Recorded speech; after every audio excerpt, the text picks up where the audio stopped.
Friends, आज हम अबोली plant के बारे में बात करने वाले हैं। ये देख रहे हैं यहाँ पे आप, ये अबोली का प्लांट है। इसे इंग्लिश में क्रोसेंड्रा प्लांट भी बोला जाता है। फ्रेंड्स, इस प्लांट को फायर क्रैकर प्लांट्स के नाम से भी जाना जाता है।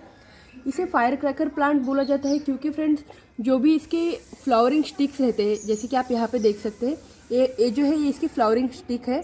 और जो भी ब्राउन हुए हैं इस तरह से, इसके ऊपर अगर पानी गिर जाता है तो इसका आवाज़ फायर क्रैकर के जैसा आता है, इसीलिए इसे फायर क्रैकर प्लांट भी बोला जाता है। और साउथ में इसे कनकम्बरू के नाम से जाना जाता है फ्रेंड्स। और अगर इसके कॉस्टिंग के बारे में बात की जाए तो आपको ये नर्सरीज में 40 to 80 रुपीज़ में ईजिली अवेलेबल हो जाएगा। इस प्लांट की हाइट लगभग 12 से 18 इंच तक बड़ी होती है। ये जो प्लांट है ये समर में ब्लूमिंग करता है। इसका ब्लूमिंग पीरियड जनरली अप्रैल से अक्टूबर है। एक बहुत ही अच्छा फ्लावरिंग प्लांट है फ्रेंड्स। जैसे कि आप इसके फ्लावर्स देख सकते हैं, बहुत ही प्यारे प्यारे फ्लावर्स आते हैं इसके। ये जो है ये 2 शेड्स में है मेरे पास फ्लावर। इसके और भी कलर्स है, जैसे कि लाइट येलो कलर में भी आता है। ये जो मेरे पास प्लांट है इसका ऑरेंज कलर है। यहाँ पे आप देख सकते हैं इसकी मिडल में येलो कलर है और उसकी आउटर साइड में ऑरेंज कलर है। इसी तरह से बहुत ही प्यारा प्लांट रहता है फ्रेंड्स।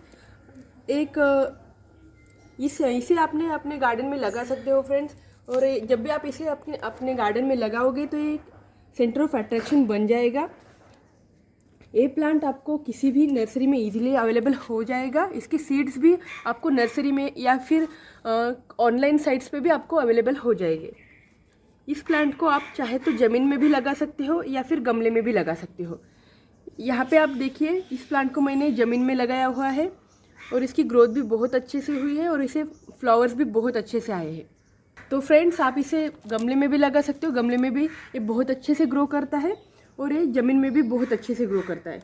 अगर आप इसे ज़मीन में लगाते हो तो फिर इसकी ज़्यादा कुछ केयर करने की ज़रूरत नहीं है। पर अगर आपने इसे गमले में लगाया है तो इस पर थोड़ा ध्यान देना पड़ता है। तो अभी हम इसकी लोकेशन के बारे में देखते हैं फ्रेंड्स। ये एक फ्लावरिंग प्लांट है तो इसलिए इसे फुल सनलाइट की ज़रूरत है। तो अगर आप इसे फुल डे की सनलाइट दे 4 से 5 घंटे तक तो इसके लिए बहुत अच्छा रहेगा। और अगर समर में आप इसे सेमी ग्रीन शेड में भी रख सकते हो या फिर जो भी ग्रीन नेट लगी रहती है उसके अंदर भी आप इसे रख सकते हो। पर विंटर में या फिर रेनी सीजन में अगर जितना हो सके उतना आपको इसे फुल सनलाइट में रखना है। अगर ज़मीन में लगाया हुआ है तो डायरेक्टली वो सनलाइट, जहाँ पे भी आपकी सनलाइट अच्छी आती है वहीं पे इसे लगाइए, तो फिर इसके फ्लावर्स जो है वो अच्छे से आएंगे और ये बहुत अच्छे से ब्लूम करेगा प्लांट। और अभी इसकी सॉइल के बारे में देखते हैं फ्रेंड्स। इसे वेल ड्रेन सॉइल चाहिए। अगर आप इसे गमले में लगा रहे हो तो इसे वेल ड्रेन सॉइल ही चाहिए। इसका प्रोपोगेशन मैं बता देती हूँ। 50% अपनी गार्डन सॉइल लीजिए, 30% सैंड लीजिए और 20% कंपोस्ट लीजिए। और इन सबको मिलाकर जो सॉइल बनती है फ्रेंड्स, वो एक वेल ड्रेन और बहुत अच्छी सॉइल रहेगी इस क्रोसेंड्रा प्लांट के लिए। आप इसके साथ 1 चम्मच फंगीसाइड भी ऐड कर सकते हो और 1 चम्मच बोन मील भी ऐड कर सकते हो ताकि इसकी रूट्स हेल्दी हो। बोन मील की वजह से इसकी जो रूट्स है वो बहुत अच्छे से और हेल्दी रूट्स बन जाते हैं। आपको वाटर के बारे में बता देती हूँ फ्रेंड्स। जब भी हम इसे पानी देना चाहते हैं तो इसकी जो सॉइल रहती है उसे चेक करके ही हमें पानी देना पड़ता है। इसकी जो सॉइल है वो मॉइस्ट रहनी चाहिए, बट इसमें पानी ठहराव नहीं चाहिए। तो इसलिए जब भी इसका लेयर, ऊपर का लेयर मिट्टी का सूख जाता है तो ही हम इसे पानी दें या फिर इसे पानी ना दें। और समर के सीज़न में हम इसे डेली पानी दे सकते हैं, पर विंटर में थोड़ा कम पानी देना चाहिए हमें इसे। हम जब भी गमले में पानी दें तो चेक करना चाहिए कि पानी अच्छे से ड्रेन आउट हो रहा है या फिर नहीं। पानी अगर गमले में जमा रहेगा तो इसकी जो रूट्स है वो गल जाते हैं फ्रेंड्स। तो इसलिए ये प्लांट मर भी सकता है। तो जितना हो सके उतना ध्यान रखना है हमें कि इसे ओवर वाटरिंग भी नहीं होनी चाहिए और अंडर वाटरिंग भी नहीं होनी चाहिए। इसे वेल प्रोपोर्शन में हमें पानी देना चाहिए। चलिए, तो फिर अभी हमें इसके फर्टिलाइजर्स के बारे में बात करते हैं। तो फ्रेंड्स, ये जो प्लांट है वो फ्लावरिंग प्लांट है, तो इसके लिए अगर हम जितने फर्टिलाइजर्स फ्लावर के लिए अच्छे रहते हैं वो दे तो बहुत अच्छा रहेगा। अगर हम इसे ज़मीन में ग्रो करते हैं तो फर्टिलाइजर्स की कुछ ज़्यादा ज़रूरत नहीं है, पर अगर ये गमले में है तो इसे फर्टिलाइजर्स देना पड़ता है ताकि ये फ्लावरिंग प्लांट है आप इसे लिक्विड फर्टिलाइज़र भी दे सकते हो फ्रेंड्स। हर 15 डेज़ में इसे काऊ डंग या बनाना पील फर्टिलाइज़र आप दें। अगर आप इसे बनाना पील फर्टिलाइज़र दे रहे हो तो इसे बनाना पील लिक्विड फर्टिलाइज़र भी दे सकते हो या फिर इसकी पाउडर बना के भी दे सकते हो। अगर आप इसे पाउडर बना के दे रहे हो तो 1 से 2 चम्मच हर 15 दिन में इस प्लांट को दे दीजिएगा। इससे ये प्लांट बहुत अच्छे से आएगा। तो अभी बात करते हैं फ्रेंड्स इसके प्रूनिंग के बारे में। अब जैसे कि कभी कभी समझो आपके प्लांट पे ज़्यादा फ्लावर्स नहीं आ रहे, तो क्या करना है आपको, जब भी इसका सीज़न ख़त्म हो जाता है फ्लावरिंग का, तो बस इसकी प्रूनिंग कर देनी है। प्रूनिंग करनी है मतलब जो भी इसके टिप्स रहते हैं उनको आपको कट कर देना है। तो उससे क्या होगा कि उसके उसी स्टेम पे ऊपर आपको अलग अलग ब्रांचेस आ जाएंगे, और जितने ज़्यादा ब्रांचेस होंगे उतने ही ज़्यादा आपके फ्लावरिंग आ जाएगी उसके ऊपर। तो इसके लिए प्लांट की प्रूनिंग करना बहुत ज़रूरी है फ्रेंड्स। अभी बात करते हैं इसके प्रोपोगेशन के बारे में। इसका प्रोपोगेशन हम सीड्स के थ्रू भी कर सकते हैं और कटिंग्स के थ्रू भी कर सकते हैं। पहले मैं आपको सीड्स के थ्रू बता देती हूँ। जैसे कि आप यहाँ पे देख सकते हैं, ये जो फ्लावरिंग देख रहे हैं ये है फ्लावरिंग स्टिक। इसे फ्लावरिंग स्टिक बोला जाता है।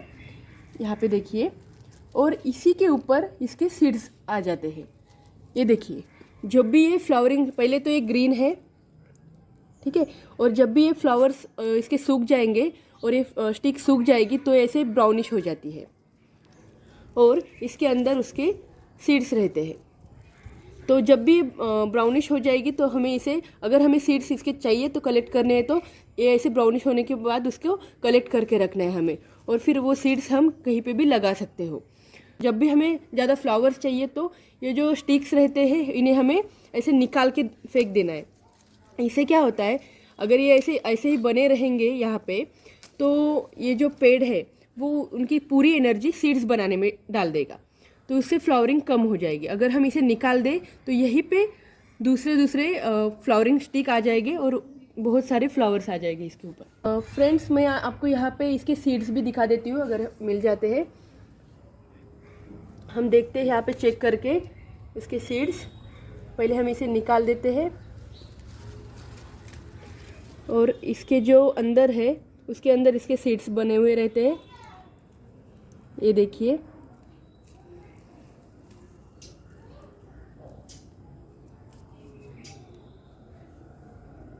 देख सकते हैं आप यहाँ पे, ये इसका सीड है। तो इसे हमें ज़मीन में या फिर गमले में कहीं पे भी हम इसे लगा सकते हो, और इसके लिए कुछ स्पेशल मिट्टी की या फिर कुछ ऐसी ज़रूरत नहीं है, कौन सी भी मिट्टी में ये आ जाएगा। और इसका सीड्स के थ्रू भी प्रोपोगेशन बहुत इजीली हो जाता है फ्रेंड्स। और अभी हम कटिंग के थ्रू देखते हैं। इसकी कटिंग लेते समय कोई भी हेल्दी कटिंग लेनी है हमें, जैसे कि ये कटिंग है या फिर यहाँ पे ये जो कटिंग है, ये देखिए, कोई भी ऐसी हेल्दी कटिंग ले और यहाँ से कट करके डायरेक्टली हमें लगा देना है मिट्टी में, तो उससे भी ये बहुत आसानी से आ जाता है फ्रेंड्स। तो इसका प्रोपोगेशन बहुत आसान तरीके से है, और ये जो प्लांट है वो अपने आप ही मल्टीप्लाई हो जाता है। मल्टीप्लाई हो जाता है मतलब कैसे, अगर हम इसके सीड्स निकाल के दूसरी तरफ नहीं लगाते, फिर भी ये यहीं पे डिवाइड हो जाए, ये यहीं पे निकल कर ज़मीन में गिर जाते हैं और उसी से अलग अलग प्लांट्स आ जाते हैं। मैं यहाँ पे भी आपको दिखाती हूँ। जैसे कि मेरा ये प्लांट है वो ज़मीन में लगाया हुआ है, और यहाँ पे देखिए ये मेरा मेन प्लांट है, ठीक है, ये जो है ये मेरा मेन प्लांट है, और इसके बाजू में ही इसके सीड्स गिर के ये अलग अलग दूसरे प्लांट आए हैं। ये देखिए, इस तरह से ये अलग अलग दूसरे प्लांट्स आए हैं। तो इसी तरह से छोटे छोटे प्लांट इसके बढ़ते रहते हैं, क्योंकि इसके जो सीड्स है वो अपने आप ही नीचे गिर जाते हैं और उससे नए प्लांट्स आ जाते हैं फ्रेंड्स। अभी इसके फ्लावर्स के यूज़ के बारे में बताती हूँ। हमारे यहाँ तो इसका गजरा बना के भी बालों में लगाया जाता है, और ये जो फ्लावर्स है ये भगवान को चढ़ाने में भी बहुत अच्छे से यूज़ होते हैं। तो फ्रेंड्स, ये सब है क्रॉसेंड्रा प्लांट के बारे में। इसकी मिट्टी कैसे चाहिए या फिर इसे वाटरिंग कैसे चाहिए और इसकी पूरी केयर कैसे ले। तो अगर आपको आज का मेरा वीडियो अच्छा लगा है तो इसे ज़रूर लाइक कीजिए, शेयर कीजिए, और मेरे चैनल को सब्सक्राइब करना मत भूलिएगा फ्रेंड्स। तो फ्रेंड्स, जब तक के लिए don't be mean, just go green. Okay, bye bye.